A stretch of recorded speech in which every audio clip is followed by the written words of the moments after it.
This is the No Nonsense Agile Podcast. Join us for discussions on agile product development and leadership with world-class experts who provide valuable insights and practical advice for industry professionals. Subscribe now to learn the latest trends and best ideas in the field.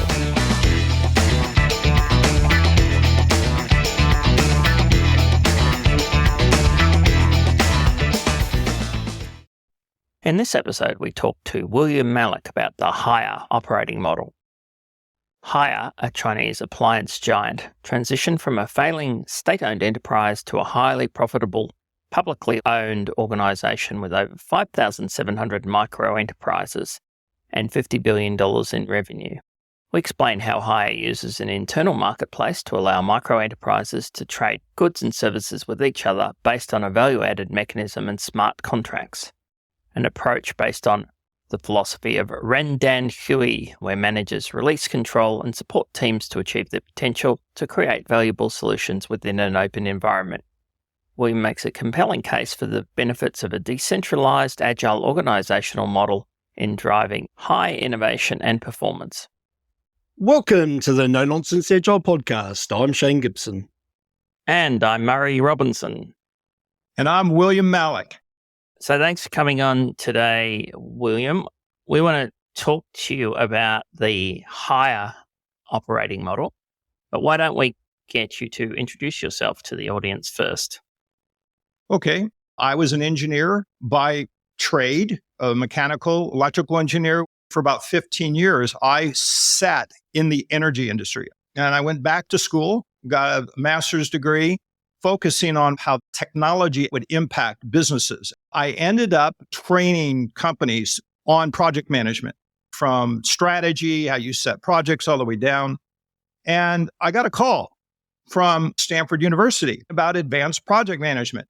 That was my next step into the academic side of organizational systems and dynamics.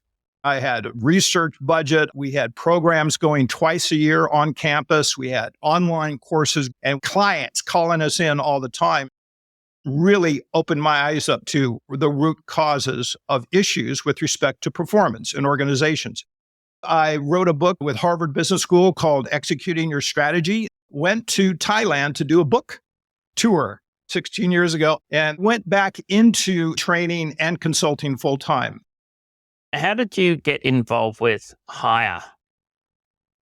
About 4 years ago, the Higher Model Institute wanted me to do a presentation at their annual events called 920. They said, I've read your stuff.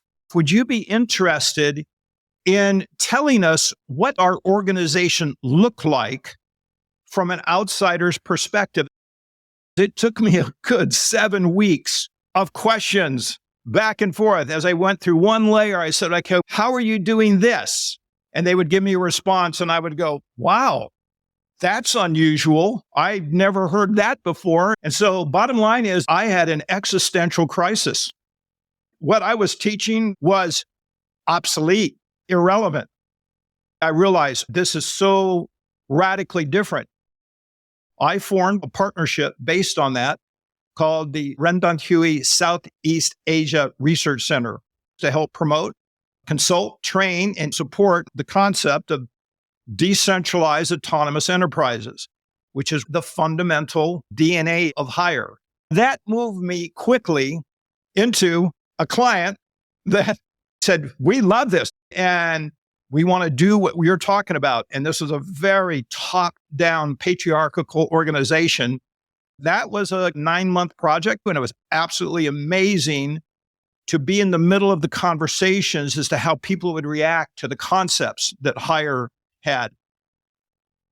Probably a lot of people don't know what RenDanHeYi is. I know of them from washing machines and dryers. Tell us about RenDanHeYi. What does it do? How big is it? The genesis was the appliance world. So washing machine, stoves, and refrigerators and things like this at the very beginning. And the appliance part of the business is still there, but that's just the product. They could go in any direction as a product manufacturer, because now I can add services on top of that through ecosystem partners. Now, what they're known for is the services that they develop in the marketplace that are what I call ecosystemic based services, where they've allowed themselves to have a whole new operating model, a boundaryless organization. They're not afraid of working with competitors to bring solutions to the marketplace that are rather unique and different. How many people do they have? What sort of revenue? We're talking about $50 billion US in annual revenue. They have about 150,000 plus. More importantly, they have about 5,700 micro enterprises. The entire organization is comprised of these micro enterprises, which are small entrepreneurial teams. And that is the primary DNA of the organization that's delivering these ecosystemic services and products into the marketplace, driven by a decentralized operating model. And part of this is due to the fact that strategy doesn't come from the top. It comes directly from the micro enterprises. It's bottom up. Do you know anything about their growth rate and their profitability? Yes. The last report about 9 months ago is that they have double-digit growth on top line. But more importantly, they have double-digit growth with gross margin. Now, that happens to be because of the ecosystemic approach. What they do is they co-create with other partners to deliver services. They share in the risk, but it's not a contract relation where I have to pay for the service. So they're able to lower and optimize their operating costs, the value chain that they're delivering a service on. This is how they can actually get the gross margins while they're growing. And that's because, one, the ecosystem strategy externally, and then internally, they have a whole mechanism of an internal marketplace where people compete, they get the lowest price, but yet the highest value is the goal out of the system. How are their net profit margins compared to other appliance manufacturers that they compete with?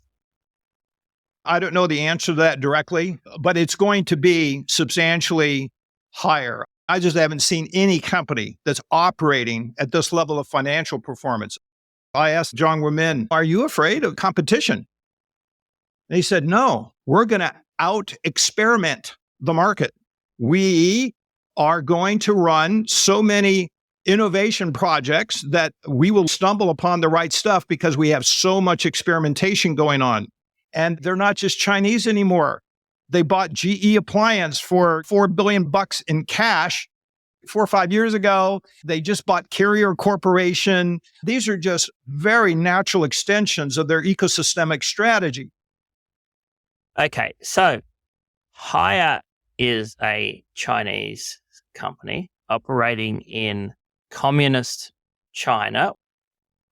So on the one hand, they seem hyper capitalist, but on the other hand, they're operating in a Chinese system which has heavy government intervention and often provides heavy financing for growth companies like this. So what's going on there with operating within communist China? HEYi started as a state-owned enterprise, but it was failing dramatically. And John Min was brought in, did a turnaround of major proportions, so the government let him go. Essentially, he was able to work his way out of domination by the state-owned enterprise by flipping the model. No, you don't control it from the top. We got to let the market determine what's going on. So through natural process of how his business model emerged, he was just allowed to carry on because he fixed the company, grew the company, he became hyper-competitive in the marketplace. And John Min was able to turn the company around to the point today they actually own a bank. So they don't even have to worry about state funding or state enterprise. They're doing this without government intervention, but they're not being told what to do necessarily by the Chinese directly. Now, they do include them. So are they privately owned? They're a publicly traded company. You can buy HEYi Group stock on the market today. Now, what's very different, though, is the micro enterprises. They're seed funded by the corporate body, like shared ownership at the beginning. At Hire, you don't get a salary unless you actually are getting value from the customer. In other words, if you don't have a paid customer that you're generating value for, you don't get paid. Now, that is controlled through a system that manages risk. But those microenterprises can scale dramatically because they've got a huge global infrastructure. Some of these microenterprises go to an IPO in less than a year. You tell me any American company that's got a business unit that went to an IPO in less than a year. It's stunning to watch how much entrepreneurial energy is impacting their global growth. I'm quite keen to drill into how they execute a decentralized autonomous organization. So one of the ones you mentioned was people don't get paid a salary based on title or role. They get paid for the success. So that startup behavior, if you're running a small business, you make money, you get money. You don't make money without customers, you don't get paid. So how does that work? Is it just treated like a startup, or is there actually a set of patterns that they have put in place to enable them to do that with 150,000 people? Yeah, if it's all decentralized and all the teams make their own decisions, how the heck do they keep it all coordinated? Part of this is what's called the value-added mechanism. And the value-added mechanism goes like this.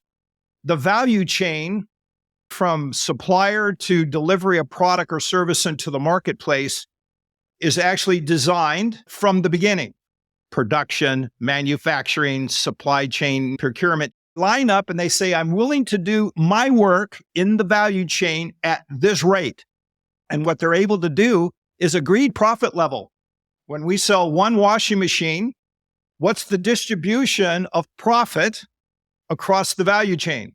And they agree to that before the product is in the marketplace.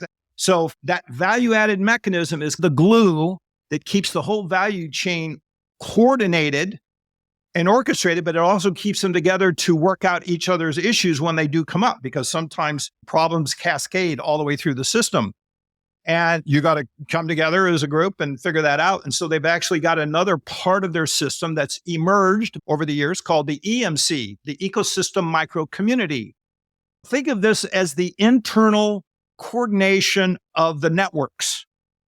So Hire have the ability to coordinate large groups of smaller companies, and they do this through the EMC. And this is the value-added mechanism, the coordination of the value chain, the ex-ante determination of what value you're going to get paid as we sell a product is all done ahead of time and agreed to contractually through smart contracts. So let's say that we've got a unit of people and they see a gap that they can fill. So they go, cool, we're going to experiment to fill that gap. They set a price, which gives them profitability of the unit, which will pay them the money that they need to live. And nobody takes it up. So there's no internal customer. What happens when there's a failure of a unit? So smart contract. They agree to this up front and they have a performance agreement. They set goals themselves, not the leader. There's no managers and management at Hire. But what they do is through the smart contract, you are required to report on your journey. Are you hitting the marks that you thought you would hit? Now, they have a dashboard system, red, yellow, green. And if you get to a red condition, it means, we're not performing to expectations. So after a period of time, if they can't get out of the red and back into either yellow or green, your project is shut down. There's no emotion about it. There's no leader coming up, we've decided this and that. The system, based on analytics, for the most part, says, you're not performing, this is not working, so we have to mitigate our risk. We're shutting the project down. Now the question becomes, what happens? Remember, we're talking high experimentation, high entrepreneurship. You're going to have those failures. So first of all, there's never a failure at Hire. It's all about learning. So if they have a project that gets closed, those scenarios, or I would call a value proposition, never get lost. They actually have a whole platform where they bring those scenarios up to the rest of the organization. The project didn't work, but the scenario might have had just something that was missing that somebody else could see and pick up. And I might be going in there one day and going, that's a project I can do. How can we do that better next time? And you can go grab the scenario, make a proposal for a new project, and you can create a team and be back in the business with a new scorecard, with a new contract. Now in China, if you lose your project, I can go apply to the 5,700 microenterprise teams. The average turnaround time is in the area of 2 to 3 days. That's how fast and how robust their system is. But again, it's based on mutual selection. It's a mutual cooperative game. And so they have a strong employee engagement level, and you have to be accountable. The expectations are that you will become your own CEO, which means I have to be proactive. I've got to be responsible. And with that in mind, you get people who are risk takers, capable of making value-added products. So, William, let's say the three of us are working for hire and see an opportunity for something new. How do we go about setting up a micro enterprise? Who do we convince? Where do we get the funding from? What are the rules around a micro enterprise? So, for the most part, this system, RenDanHeYi, is trying to optimize the value that's created for the user. Ren in Chinese is the human. We are human-centric in what we're doing. The Dan is the user and the value that they want to experience. And then the Hui is the integration between the human and the user and the value that they need to create. The power of decisions is at the microenterprise level in this system. So governance is a huge issue. It's totally different. Now, it starts off with a project proposal that leads to a smart contract. Once you get approved, at hire, to have your smart contract approved, you got to have an EMC owner that's going, yeah, this is pretty cool, that matches what our resource platforms are and where we're going. So the EMC owner is a executive sponsor and a coordinator of all these networks. And that EMC owner works with the microenterprise owner, and they actually help build that network proposal where they establish price and value. So if you and I wanted to start a business of 3 people, we just have to write a project proposal. As long as our idea fits into one of their platform businesses, and we have an EMC owner that sees the value in our business proposal, boom, we're in. Right, check, go. And what's interesting is they own a bank. So they're not worried about initial financing. And so they really operate like a corporate venture capitalist. And that's how they're able to do so much so fast. So how have they dealt with the fact that there are some immutable rules that the entire organization must comply with? How do they manage their governance? So the team has decision rights. They decide their own compensation, which is going to be hinged upon the value-added mechanism. They decide who they want on their teams. And then they negotiate the interface with the EMC owner, but they own it. They have to drive it like a CEO. Zhang Rumin said, our strategy is to expand human creative potential. The most important trait for that system to be optimal is compassion. This creates an energy that is not even seen in other companies. I become responsible for what I'm doing. I take ownership of the things that I'm trying to do. And just by that, I can back off on all the intense human resource policies and stuff that are used to try to control an organization. Let's come back to this example. The 3 of us work for an appliance division, and we've seen an opportunity to provide a consumer finance service to help people buy more appliances. So can the 3 of us become rich, or are we only going to get salaries? There are people there that have gone from rags to riches. So the bottom line is there is nothing but upward potential. And remember, you decide your own compensation. If you're growing that business and you understand the value-added mechanism, and if it's $1 billion, fantastic. And this is why they have more IPOs coming out of the back end of their system at a level that most companies would just die for. Okay. So we put up a business case which says this is how we want to do it. We want to get a base salary from hire, and then we want to get X percentage of profit, which we'll share amongst ourselves and the rest of the people in the team. And then there's some negotiation with other parts of the business and with your executive sponsor, and you come to some sort of agreement based on this is how we usually do it. So I've done that, and then that gets enforced through smart contracts that I have with the rest of the organization. Here's my contract with the internal bank. Here's my contract with the appliance manufacturer, and so on. So let me understand, what is a smart contract? How does that work? So it's based on smart contracts that are blockchain. So if you change it, you have to go into the system and negotiate any change in that. You can't change the contract at will, because if you're in a value chain, every part can cascade the impact. It happens all the time, by the way. One of their products during COVID was gourmet Beijing Peking duck delivered to your home as though you were eating in a 5-star gourmet restaurant. And they did all the business model, worked it out, got chefs and the kitchen hardware and the delivery system all set up, so they knew what the constraints were in the business model. And what ended up happening is they got the value-added mechanism wrong. They realized that the chef value was not as big as they thought it was.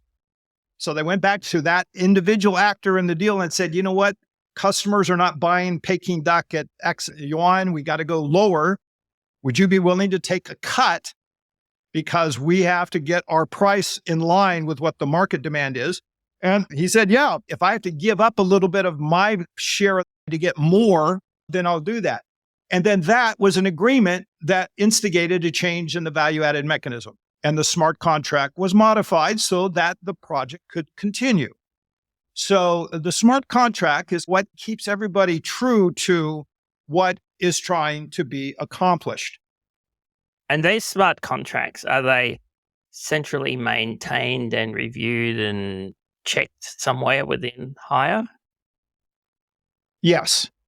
It's not necessarily central. The most important thing is the EMC owner. There's an annual review every year. How are we doing? How's the ecosystem doing? The EMC, everybody is doing what I call a retroactive. They do it every year. After they have this conversation every year, they go back and there are major changes that are occurring to continue to optimize the system. And the smart contract is understood by the entire value chain that's executing that. You can't get in there unless you know what your role is in the EMC, because remember, you're dealing with multiple microenterprises to line up what you're designing, building, and delivering into the marketplace. It is a discrete thing. And by the way, I might be working on another project. My team might have agreed to only work half time on this project and half time on another. So it is allowed for moonlighting, but it's all conscious, it's intentional, and it's all above board. And so the nature of that smart contract being with the EMC owner, everybody is getting it. You're reporting on the scorecard weekly, and everybody can see it. It's fully transparent. It's hard to hide stuff because everything is brought to the fore in the system. It isn't like some hidden document or somebody's controlling this. It's well known and you can access it depending on where you're at and what team you're on and what EMC you're involved with. So what if I'm not happy with the service provided by a higher micro enterprise in the value chain and I want to go outside? Can I just decide I don't want to get my recruitment and accounting done by people within HeYi. I want to go and get it done by people I know instead. Can I do that? Absolutely. If I'm an entity that's not creating value for the people that I'm serving, and this goes to HR, goes to IT, goes to every single corporate function, if I'm not delivering value, the team has the authority, as long as it's got its approved budgets, I can go outside. I can hire outside organizations. And this is why they're described as a boundaryless organization, is because I am not bounded by the decisions of having to work with internal teams if I'm not getting the value that I think I need there. So this is ultimately a checks and balances on inefficiency inside the organization. And McKinsey did an interview with John Ramin just about a year and a half ago, and they looked at their HR department from 10 years ago to where they are today. 10 years ago, it was like 800 people in the HR department. And you could expect that a company of 100,000 people globally easily get to 800 people running HR. Today, they're at 11. And the reason they're there is because those 11 people figured out how to provision HR services digitally at a value level and speed that nobody else could touch. But imagine a corporate function going from 800 to 11, and they're still growing at double digits. It's because if my value is not being delivered the way I think it is, I can go outside the organization, and everybody knows that. I want to give the opposing argument to this and see how you respond. So I've worked for very large corporate in a telecommunications sector, and they required that we use Emphasis for nearly all of our work because the executives had negotiated a set of discounts and a set of rates for overseas people that they thought were a lot lower. Instead of hiring a contract software developer for $1,000 a day, I can get someone that they claimed was equivalent for $400 a day. Yet there were some very serious performance problems that we all experienced with offshore development teams. And we simply were not allowed to go to other organizations that worked very well already within the company. I remember having an argument with an executive one day, and he said, we've agreed on a scaling arrangement with them that if we spend more than $1 billion, we get a 15% rebate at the end of the year. So we have to meet that target. And so therefore you have to use them whether you like it or not. And so the argument is that's much more efficient because we're negotiating in scale, which you couldn't do with all these micro enterprises, I wouldn't think. Yeah, my response is, how's that working for you? I get it. Corporate centralized models where IT managers are trying to get their value established. That's all bureaucracy. It's all systems of contracts that are not based on whether or not we're delivering value to the customer. The idea of being responsive to the market, that all goes away. That is not front and center. And if that customer happens to be one of your business teams in your organization and they're suffering because of your stupid scaling contract that you put into place, shame on you. Where is your capacity to be agile, to be adaptable? I got to get the work done. I got to get product out the door. And I can't wait for bureaucratic processes to bring me a solution that I need now. So I get that. And Murray, that's the world that I taught for 8 years at Stanford. Okay, it all flows down. You got to have IT portfolio committees and CSO and the strategy execution officer. It's all got to come from the smartest people at the top of the organization. And we have found that doesn't guarantee any level of success. Yeah, because often they're extremely out of touch with what's going on with customers, users, and people doing the work on the ground. Yeah, let alone being able to be deployed quickly. You got to remember, in an entrepreneurial organization, timing is critical. Timing is everything. And if you're not getting what you need at the right time, you're going to fail. It's a setup for delay, compromising on scope. And this is the power of an entrepreneurial system is they home in on the best way to get value created at the lowest price, as fast as we can get done. And that is the difference. Yep. All right. I think we better go to summaries, Shane. What do you think? All right. So this company, Hire, are about to fail and they changed everything. And they became very large, decentralized, autonomous enterprise, making a shitload of money. So lots of people working without centralized control, empowered to just go and do what they need to do. And then you talked about a lot of patterns or mechanisms they use to manage that. So you talked about the value-added mechanism, the VAM, where they understood a value chain and that allowed them to find opportunities where a group of people could start a micro enterprise and add value in that step. But they also understood the beginning and the end of the value chain. So they understood how they made money as an organization, right? Through the end customer.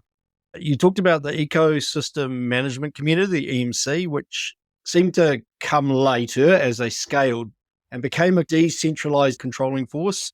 And then this idea of a smart contract. And when you talked about blockchain, I was like, I get it. Decentralized contracts, immutable. You can't change it without agreement and visibility. And it has a core set of metrics you can't gain. So you're in red, you're going to pedal a lot faster to get into green, or you're going to stop because you're not adding value and you'll go and work in another team or on another scenario. Then you're brought onto this idea of scenarios. So you're almost given the customer. And then you're doing product market fit. Am I adding something valuable that they're going to keep buying in a massively competitive environment? There may be people outside my organization that are doing it cheaper and faster, and nobody's forced to buy off me because I'm inside. And if it doesn't work, the learnings go back into that scenario repository. As a startup owner, if I could watch and learn truly how other startups have failed at what I'm trying to do, I wouldn't do those things, or I'd do them differently. Now, the problem in the startup world is all the successful ones tell you the origin story, which is where they ended up, not how they started. Nobody's honest about what failed because you don't want to admit that you did. But Hire seem to have a rich repository of information and content and experience that they can pull from. And you talked about 5,700 micro enterprise teams and a reduction in the HR team. And it reminded me of the Birdsong model. And this is 16,000 frontline staff in aged care, 45 back office people. And how do they do that? Small teams of 10 to 12 that were running their own companies effectively under this organization. Self-selecting team behavior, a lot of that in there, but crucially, decide your own compensation. So select a team and make money. If the team ain't making money, select a different team. Either you leave or they leave, but true entrepreneurial behavior. I see some venture studio behavior. So there's a bucket of money effectively. I can go into the studio and get some of that time and money, and there's a studio capability to help me do it where I'm not on my own. There's some chaos theory. Just go, be successful, or you're going to die. Completely autonomous. There's some VC theory. The EMC owner to me sounds a little bit like a VC. Hey, yeah, that sounds interesting. Yep, I'm going to support that. It's a venture, it's an experiment. 9 out of 10 of them may die. It'd be really interesting to see the success rate of their micro enterprises. Their strategy is if we set up the ecosystem so it can learn and it can add value, it's going to add value. So I don't have to worry about anything else. I've just got to get the ecosystem and the culture right. There was a bit of mission command in there. Set the teams up, tell them what the goal is, and then let them go off and actually do the work.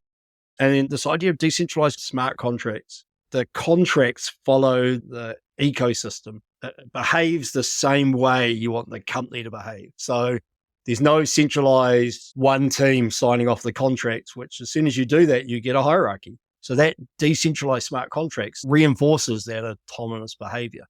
So those are the patterns that I got out of it. A very different way of working to most organizations. Murray, what do you got? All right. I think I understand the model. I worked for a very large corporate telco 15 years ago running projects, and I was required to use a lot of internal service providers who are absolutely dreadful, like extremely slow.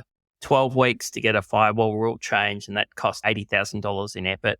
18 months to get new servers in production for my service to run on, and that cost millions. I've worked with other organizations that could do that in a few weeks for 5% of the cost. But because of the way the organization worked, and because all the decisions were made centrally by senior executives, we had to use a lot of internal services that were extremely inefficient, very controlling. There was this high cost of delay to everything we did. And I remember thinking, wouldn't it be great if we had an internal marketplace where I could buy the services I wanted from inside or outside so I could deliver the project that I had to deliver? We'd done a business case. We'd got a budget. I was in control of the budget. What I could do with that budget was extremely limited by the options I had available to me. The internal services were generally dreadful, but nobody cared what I thought because I was considered to be at the end of the chain. The organization wasn't being run so that we could deliver new services for customers. The organization was being run to optimize the HR department or optimize the procurement department or to get the rebate from the big service provider. And my experience the whole time was the executives making these decisions were just extremely out of touch about the impact of the decisions they were making. And when anybody said anything about it, they got slapped around for bringing information that was unpleasant or unwanted or for daring to criticize executives. So the normal way of running corporations, I think, is tremendously inefficient. The theory of the firm says that it's more efficient to do things within an organization than it is to engage with external parties. And that's why we have a firm. But in reality, it's not. The reason why you're forced to do these things, even though they're incredibly inefficient, is mainly because of the power dynamics within the organization. People are building their empires, increasing their salaries and maintaining their status. So the politics of organizations mean that you have to use services and follow rules within your organization that you would never, ever do if you had any choice, because you wouldn't achieve your goals. There's no way I was going to make more money out of it. I was just wanting to achieve our goals and make our customers happy and deliver good results. And I would have been able to do that so much better if I'd been allowed to negotiate with the internal services and go to external ones if they were bad. So I can see there is an obvious massive benefit to organizations from running a microenterprise model with an internal marketplace. The question really is, what are the rules of the internal marketplace? How do you run the internal market so that it works? How do you provide funding? And clearly, HeYi have been on a journey to develop that over a long period of time. It's been hard to understand what it is that they're doing because they don't speak English and they don't really speak to the outside world. Because why would I share my competitive advantage with the rest of the world? But frankly, I think it's going to be almost impossible for large American or European organizations to copy this model because it disempowers senior executives and they will not tolerate that. I'm getting paid $1 million a year in my big office. Why on earth would I tolerate this decentralized thing when I'm going to lose my power, my status, and my income? They just will not do it. So therefore, people won't be able to compete with HeYi, and HeYi will just keep growing and gobbling up the market. And this is how new models like this eventually take over. The old organizations refuse to change because of their internal dynamics, and so they just slowly wither away, and the new model gradually takes over. That's my thinking on it. I want to raise a couple of things that people should think about. Number one is this didn't happen overnight, and they are still changing as we speak. So iteration, innovation, improvement is happening all the time. So it took decades. And what they learned to do occurred as a result of emergent learning. They learned it from listening to and watching their own people and their own system. Now, to your point, Murray, who's going to give up their job? First of all, leaders just have a different job and a different role in a decentralized organization. I'm a systems leader and a systems designer of the ecosystems that are in the organization. Now, whether or not that leader will fit that need or those competencies is a different question. I asked John Rumin, what's the most important thing for leaders to understand? And he goes, it's the ability to let go of control. If you have leaders that can't do that, don't try the system. Don't fool yourself. This requires courage. And yes, there is a mental model of leadership that I believe is disintegrating as we speak because of the market of globalization. And I truly believe that emergence is not about power and control. It's about enablement and compassion and serving others and doing this with embedded trust and safety that I'm not going to lose my job. And if the top executive team doesn't understand the opportunity they have and how they will be acting and doing different role competencies in the system, don't start. But there's ways to approach this, to experiment so you don't have to bite off the whole apple at once.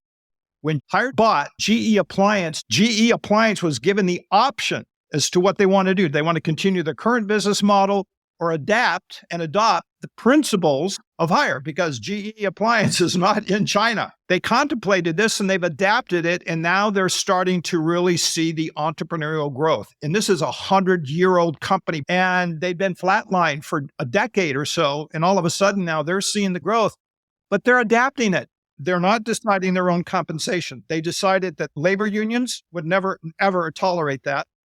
So what they ended up doing is they took the top several thousand people, and for the first time, they started giving compensation and some options as part of the deal. So de facto, you can start to optimize the principle in a way that's acceptable in your organization. And you don't have to change every single thing the way Hire in China is running it. Yeah. I think the most important part of this is that you've got micro enterprises and you've got an internal marketplace that you have to regulate and set up. Let's finish up. What are 3 books you would recommend people read if they want to understand a bit more about this approach? The top recommendation I have is Zero Distance by Dana Zohar. That's the one I would actually point to because she was able to aggregate a lot of the case study, a lot of the other books that have been written about Hire into what she was doing. It's more recent, and recency really matters because Hire changes every single year. So what was true 2 years ago isn't true today. The other recommendation I would make is go to microteams.net. It's a portal into a course that I developed for them that gets into the detail of how do I start a team? How do I mature a team? And oh, by the way, if I want to adapt these practices, what do I do? There's about 9 hours of video instruction and about 450 slides. It took me a year to work with Hire to get the specifics down, examples. I have multiple case studies in there, and I encourage you to look into that because it has multiple resources that I've looked at, including, though, being validated and verified by Hire itself. All right. Now, how can people get in touch with you? Or what sort of services do you provide and so on? You can email me at william.malek@gmail.com. So right now I'm doing coaching, I'm doing training, but training is highly contextualized.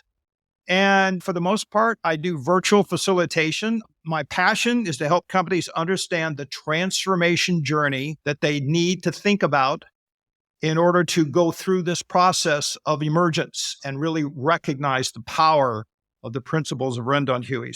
And you work with a company called Desirable Futures in Australia. Yeah, so they're helping in Australia and they're emerging out of the agile systems thinking space, helping organizations transform to something like decentralized autonomous teams. And so they have a real strong foundational capacity of years of experience converging this into the context. All right. Thank you very much for coming on, William. That was the No Nonsense Agile podcast from Murray Robinson and Shane Gibson. If you'd like help to create high-value digital products and services, contact Murray at evolve.co. That's evolve with a 0. Thanks for listening.